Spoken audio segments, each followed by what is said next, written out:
Hey guys, Kev here, and I'm going to do my full review on the Bestech Exploit. This knife was sent in by my buddy Joe, aka the Knife Licker, aka the Knife Whisperer. He's a great dude, a good friend, and yeah, he sent this in to me to check out. He thought I'd really like it. It is a fidget machine, so I do like it in that aspect. There are some things I don't like about it, so I'm going to get into all of that for you. It is a bit hot here this week in Pennsylvania. I don't have my air conditioner set up yet. I have to use fucking window units because my house is 100 years old and central air just wouldn't work with the floor layout, the returns. It's a whole thing. So basically I'm left with window units, and well, as you know, you have to put them in the window. And it just randomly went from like 30 degrees the other day to 88 today. So, you know, anyway, so if you hear a fan or something, I apologize. Aesthetically, on the Bestech Exploit here, it's not my favorite. So, again, it was sent to me by Joe. This is a knife made by Bestech. It is a Todd knife and tool design. I did confirm that after my unboxing where I was not sure, because I kept thinking of Todd Rexford for some reason, but Todd Knife and Tool is a separate kind of deal. I think it's like a father-son team that seems to be a theme in the knife world, which I like. But yeah, when it's closed, it looks pretty cool to me. I mean, you just have titanium with satin, so it's you know, all plain titanium, pretty dry looking, but I like the outline and everything. The flipper looks kind of cool. But once it's open, I don't know. It just doesn't do it for me. It's got a little too many swoopies, and it's really got this pokey, stabby blade. It's just really kind of futuristic to me, and it's not my jam. So yeah, there's that. I do like this pivot, though, with the Todd Knife and Tool logo on there. I like the 3 speed holes. They're pretty cool. I do like the pill-shaped hole for deployment. There's also a fuller there, which I actually never tried. Yeah, I can't flick it. Yeah, no, it doesn't really work for me. So, let's get into ergonomics here. When I hold it in this kind of back grip, I mean, you have a lot of kind of swoopies, right? That's what I was trying to say earlier. Choil, big old swell. It just never feels great to me in any of those situations. It's fine in this grip. Like, it's comfortable. But it's getting to the point where this is pushing on my index and this is pushing on my pinky. So it's just like almost a little too much room. Like, I don't know how to explain it. Like, I want to spread out to this flat, but I can't. So I'm stuck here, and it's okay. It's just not great. I do land on that jimping, which is a bit aggressive, and I hate it. So there's that. There's just a lot of jimping up on this blade right here. And this jimping back here is a little more functional. It feels good, has a little traction, but not too much. This jimping is like ridiculous, you know, Evo 2.0 style jimping. If you choke up, you have this very tiny choil up here, or as Kyle would call it, a finger chol. So you got this finger chol up here, and the only reason it's not terrible is because this is here. So it's not a sharp edge, and they cut it off with whatever they call that. I never did get to look that up. Is that the ricasso or the plunge grind or whatever? This thing is a little bit pokey, sharp right here. You don't feel that when you're holding it, but it's like the choil is just a little small. But it kind of works, and if you have a smaller finger, it's fine. But now my thumb is way up onto this ridiculous jimping that I don't like. So ergos are fine in theory, but in practice, not that great because of the jimping, the chawl, and all the swells, right? We might as well just jump into action here. You have a front flipper, which is part of the reason they have jimping. But again, you don't need this crazy shit up here. The jimping's back here. It works extremely well as a front flipper, especially if you're right-handed. You get that clip in your hand, boom, throw it out, you're good to go. The closing action is buttery smooth.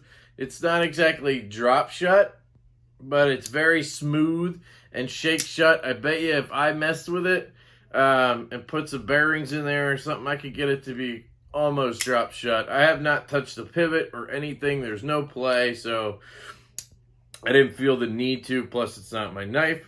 So you have that front flipper. Then you have this deployment hole here, which you can Spidey flick left-handed. However, it's a bit of a game of putting your finger in the right place and, you know, like make sure you're not on anything and then flick, and then it kind of feels like it's going to fall out of your hand for a second. So the Spidey flick lefty is not great, but it definitely works. Thumb flick lefty works fantastically.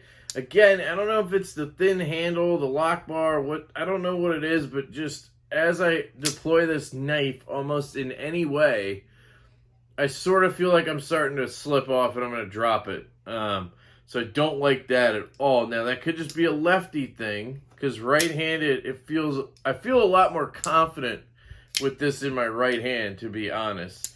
Like, even down to the closing of it. Left-handed, I cut myself with this because I went to close it, and I pushed it down like this, and it's so smooth that it just like came all the way down and like got me on the thumb. So you just need to be careful if you're left-handed with this guy. I love the shape of that deployment hole being pill-shaped. Really reminds me of the F5.5. I've sent both of mine to Screamin' Pirate EDC to check out, so shout out to Brad. I don't have them on hand right now, but I do like that. I bet you if you're right-handed, you could use that Fuller. I combined choil and Fuller together. You could use that Fuller to flick the knife. Yep, there you go. It just was kind of tough to get to it lefty and not pinch the lock bar.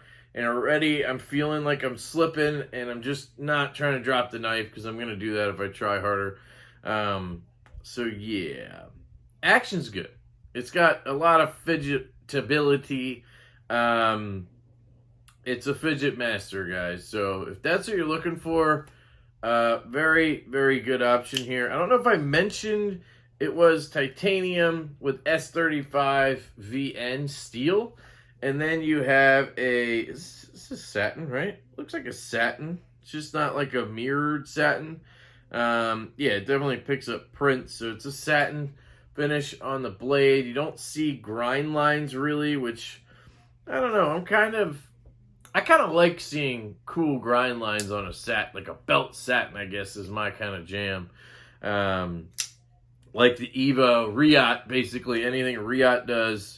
Medford on their satin, just really cool grind lines. This doesn't have that, but a lot of people do like a more polished, kind of high grit satin, and that's what you get here. I talked about the S35VN in my unboxing. At this price point, which again, didn't look it up, but I know that it's 200 something. I just expect M390 at this point, especially from a company like Bestech that uses it a lot, whether it's on other people's projects or their own.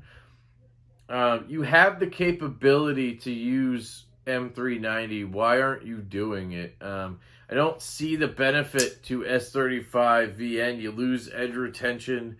I mean, do you get a little bit of strength or something out of it? I just don't have a good argument for S35 over M390 on a knife like this. It's an EDC fidget toy knife that an enthusiast is going to carry. So it should have M390 for $200+. And yeah, I don't I just can't think of a good reason why they didn't do that. So that's a disappointment to me on this knife. Um, so yeah, cutting. I didn't do much with it other than cutting myself, which technically, from talking to Joe, this is my knife now. Because I cut myself with it a couple times. There's really nothing he can do or say. I just basically am keeping this knife now because it has done damage to me. So, sorry, Joe. But yeah, being serious here, it cuts very well. It has a very good edge on it. It's got a full flat, not a full flat, but a flat grind that goes most of the way down from that foil, from that fuller down. And it comes down to a really, really thin edge. It feels exceptionally sharp. It has cut me, so I know it's sharp. I've cut some paper, a little bit of cardboard, the usual jazz. And I found it to be a pretty good user. Again, I hate this jimping up here, so cutting with that up here, like with a more controlled grip, really sucked for me because these are just digging into me, and I don't like that at all. But the blade itself cuts very well. Carry, so it has this funky looking clip, which I thought would get in the way.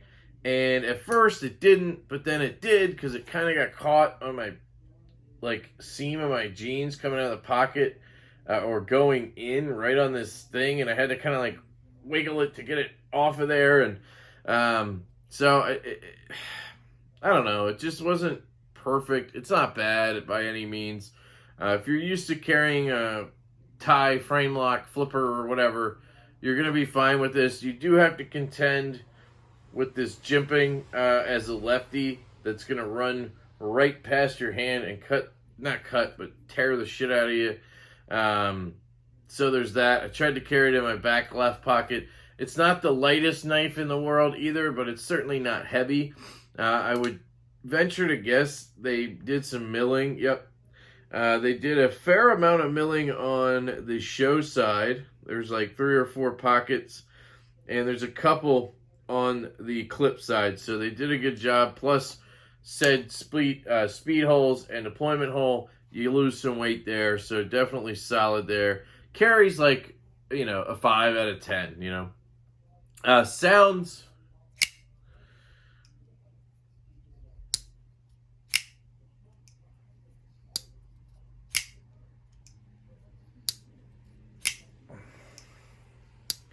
It's pretty good. It's not, the best in the world. It's probably just a 6 out of 10. Excuse me.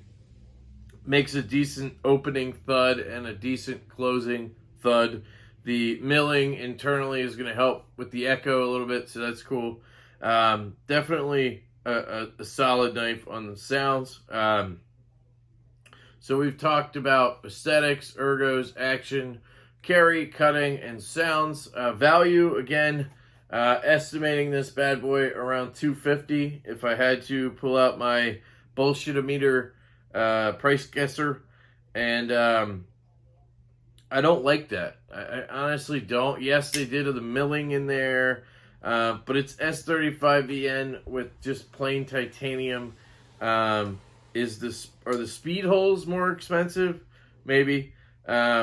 The name, Todd Knife and Tool, does that make it more expensive? I know they have a couple models that are very similar to this. They kind of have a line going that has been popular. And I haven't checked out the malware or the other one. But this does kind of make me want to try them. But again, aesthetically, they're just not my jam. So I don't see the need to spend $250 or so on a knife like this. If I'm wrong and this is $150, $180, then that's a decent price for this. S35VN, still, I would want M390 for that. It's just, I don't know. I don't think this is a value. I say that a lot. I also don't think it's worth the price tag. Now, again, I'm guessing at the price, so if I'm way off, then so be it. I'm wrong. But if this is anything more than $180, it's not worth it. I mean, I'm not saying it's not worth it. It's not, how do I say it? For something comparable, it wouldn't be, if that makes sense. You can get an f5.5 in all tie for $250 with M390. You can get one in micarta for $200. That comes with M390 LMAX, much better steel than S35VN. There's plenty of options. You can get Asher knives for $75 with S35VN.